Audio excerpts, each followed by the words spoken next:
జనవరి 27 నుంచి ఆంధ్ర రాష్ట్ర వ్యాప్తంగా 400 రోజులు 4000 కిలోమీటర్లు కుప్పం నుంచి మొదలు పెట్టుకుని ఇచ్చాపురం వరకు యువగలమన పేరుతో పాదయాత్రకు వెళ్తున్నా తల్లి.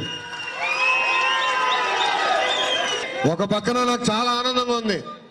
ప్రజలందరినీ కలవచ్చు, ప్రజలకి దగ్గర అవ్వచ్చు, యువతకి ఈ ప్రభుత్వం వ్యతిరేకంగా పోరాడడానికి ఒక వేదిక వచ్చిన ఒక ఆనందం నాలో ఉంది తల్లి. కానీ ఇంకో పక్కన బాధ ఉంది తల్లి. ఆ బాధ ఏంటంటే ఈ 400 రోజులు మీకు కొంచెం దూరంగా ఉంటా, కానీ ఎప్పుడు మీకు అందుబాటులో ఉంటా తల్లి. మీకు సమస్య ఉందంటే ఎట్లా మేము స్పందిస్తున్నాము.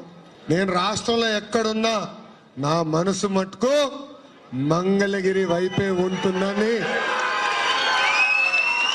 నా మనసు మట్టుకు మంగళగిరి వైపే ఉంటుందని ఈ సభాముఖం మీ అందరు తెలుపుకుంటూ, నా వయసు 39 సంవత్సరాలు తల్లి. మంగళగిరి నియోజకవర్గాన్ని అభివృద్ధి చేసేదానికి వచ్చాను తల్లి. మీ అందరి ముఖంలో ఆనందం నింపేదానికి వచ్చాను తల్లి. అందుకే తల్లి ఆశీర్వదించండి, దీవించండి, నన్ను మంచి మెజార్టీతో గెలిపించండి. మొత్తం ఆంధ్ర రాష్ట్రం మంగళగిరి వైపు చూసే విధంగా నేను చేస్తానని ఈ సభాముఖం మీ అందరికి నేను హామీ ఇస్తూ